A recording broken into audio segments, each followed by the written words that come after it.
What is up, everybody, and welcome to another episode of Tony's Corner, a Gregor segment. I've been doing a lot of trailer reactions. Figured it is time to do a movie review for once, right? And believe it or not, this one actually caught me by surprise. Today we're talking about a hidden gem from 2014 that doesn't get nearly enough love in the mainstream that it deserves. We're going to be reviewing Creed, the found footage, psychological horror flick, whatever this is, directed by Patrick Bryce and starring the surprisingly sharp Mark Duplass. Folks, if you have not seen this one, do yourself a favor, pause this podcast right now. Well, this 10-minute clip.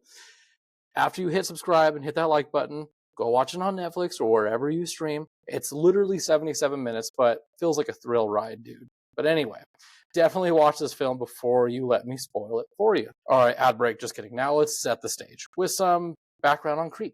This film marks the directorial debut of Patrick Bryce, who also co-wrote it with Mark Duplass and stars as one of the leads, believe it or not. Produced under the Duplass brothers banner, it is a prime example of low-budget indie filmmaking done right. Shot primarily in a remote cabin in Crestline, California with a skeleton crew, basically just these two actors for most of it. Like literally the movie relies on improv and just raw chemistry. They filmed multiple versions of scenes that experimented with endings and kind of let the story evolve organically. And the result is an insane 77-minute masterpiece that premiered at South by Southwest in 2014 and later on Netflix in 2015, where it found its true cult following. I've spent years avoiding this movie because it came out around the early days of that Netflix studio boom. Glad I finally forced myself to watch it, man. Only took over 10 years, right? What I love about the production is how it embodies that practical and hungry spirit. No fancy effects, no massive sets, just two guys, a camera, and a script outline that encouraged ad-libbing. Mark Duplass, known for his mumblecore roots in films like The Puffy Chair, brings that same authentic conversational style here. And Patrick Bryce, the guy's prepared and ready to make history, dude. We're talking directing, writing, acting. His real-life Craigslist experiences inspired parts of the story, adding that layer of grounded realism, if you will. Dude, even the music in this, that's composed by Kyle Field and Eric Andrew, Kahn, I believe, is weirdly odd yet effective. All right, trivia time. The film was originally called Peach Fuzz, after a key prop, a wolf mask that's equal parts ridiculous and terrifying. But they changed it to Creep to avoid spoiling the fun a little too early. Katie Aselton, I believe is her name. She's Duplass's real-life wife, and she voices a character that's unaccredited. It touches a little on that intimate and personal, isolation almost, dude. It's really cool, and it makes you wonder, what happened? What's with that character? Now, production-wise, you can tell it is made on a shoestring budget.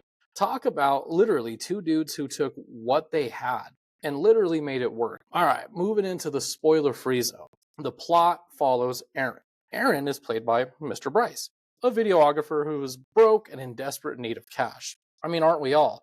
So he answers that cryptic Craigslist ad that leads him to the secluded cabin to film Mr. Joseph, Duplass's character, who's basically hired him for a one-day gig to create a video diary for his unborn son. It almost seems cute and innocent at first, but what starts as an odd but seemingly harmless job spirals into something profoundly unsettling as Joseph's character reveals those deeper layers as the film progresses. Now, without giving away too much, Creep is literally the spitting image of how to build tension through character interaction. It's not filled with jump scares, it's literally psychological, relying on the unease of human behavior. Duplass's Joseph is charismatic. He's off-putting, and then Bryce's Aaron is the perfect everyman that can relate, that we can relate to. He's observant, he's polite, and just trying to get through the day, really. And believe it or not, the found footage style works here because it feels authentic. It's almost like you're watching, raw, unedited tapes. No shaky cam nonsense to induce nausea. It's steady, it's intimate. It's almost the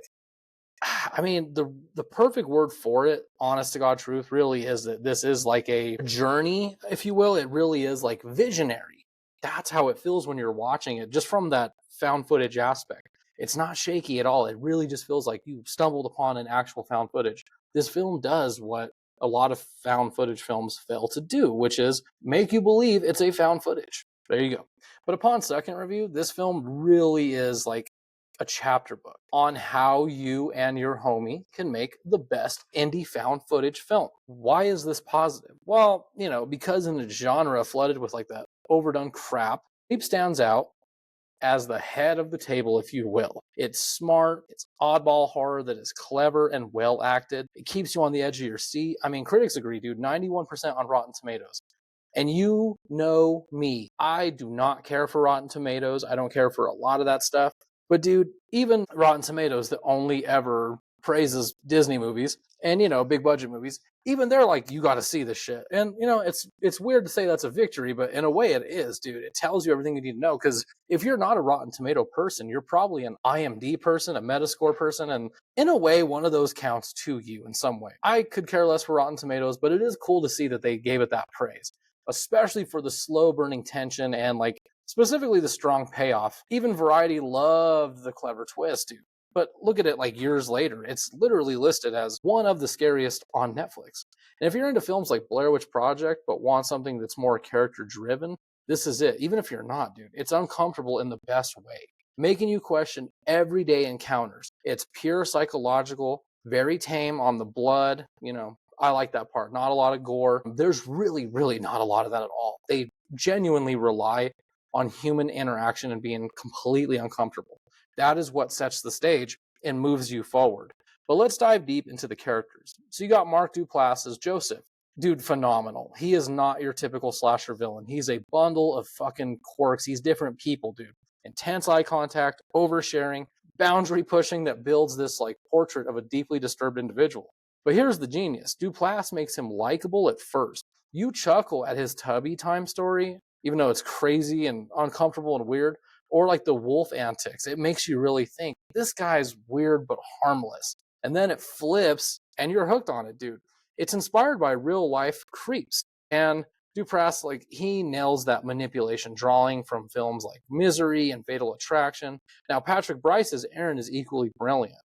As like the straight man, he embodies vulnerability and trust issues.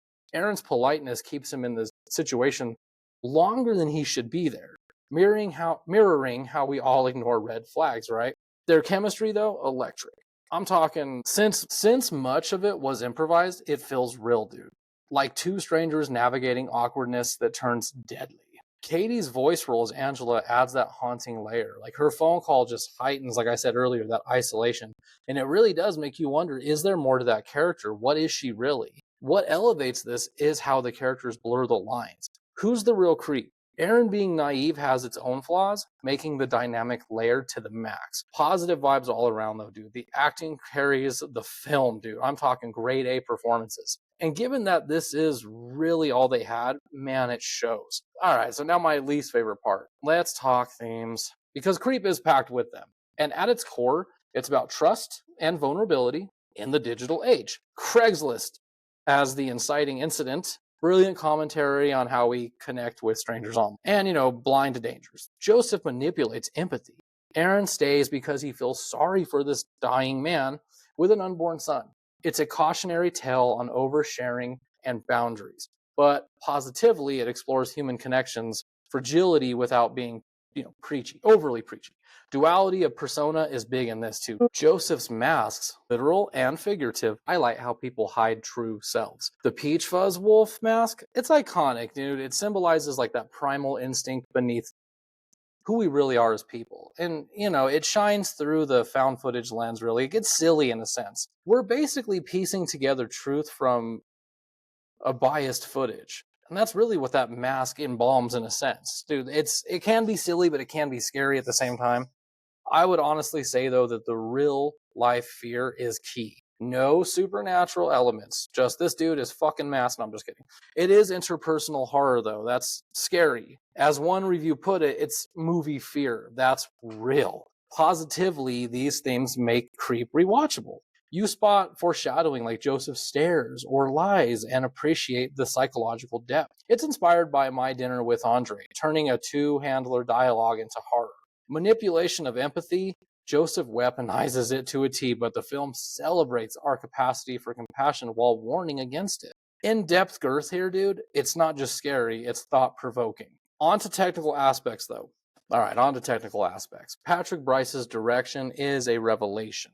For a debut dude, he masterfully uses the found footage format to heighten intimacy. Long takes build suspense, like the axe scene or the lake jump, where silence speaks volumes. No over the top effects, it's all in the editing. Quick cuts, intense moments, lingering shots for unease. The cabin setting amplifies that claustrophobia, turning nature into a threat. Acting wise, like I said, dude, Duplass and Bryce are like Butch Cassidy and the Sundance Kid, man. Duplass's improv skills just show in monologues that shift from funny to frightening. And then Bryce's reaction ground it, making Aaron's fear more believable. Sound design, subtle creaks, dude, that score, the twist, perfection. Visually, it's raw, but that's its strength. Be authentic over being polished. Think of it like this. Found footage often flops, right? But Creep reinvents it. As Metacritic notes, it's wonderfully acted, disturbing, and unsettling. Done right. Lingering long after. Think Blair Witch meets Tape with horror mumblecore intimacy. It spawned Creep 200% on Rotten Tomato, by the way, and the Creep Tapes series in 2024, expanding the universe. Obviously, someone is watching. Time to wrap this one up, though. Creep will go down in history as legendary for me. Smart, uncomfortable, tense, brilliantly acted, dude. It is pure found footage gold. If you love psychological horror, watch it. Thanks again, guys. Be sure to comment below and let me know what your thoughts are on this film. Oh, dude, don't forget to subscribe and hit that like button. I know you'd be avoiding it. Just kidding. And always remember, folks, to, what do we say? Stay rad.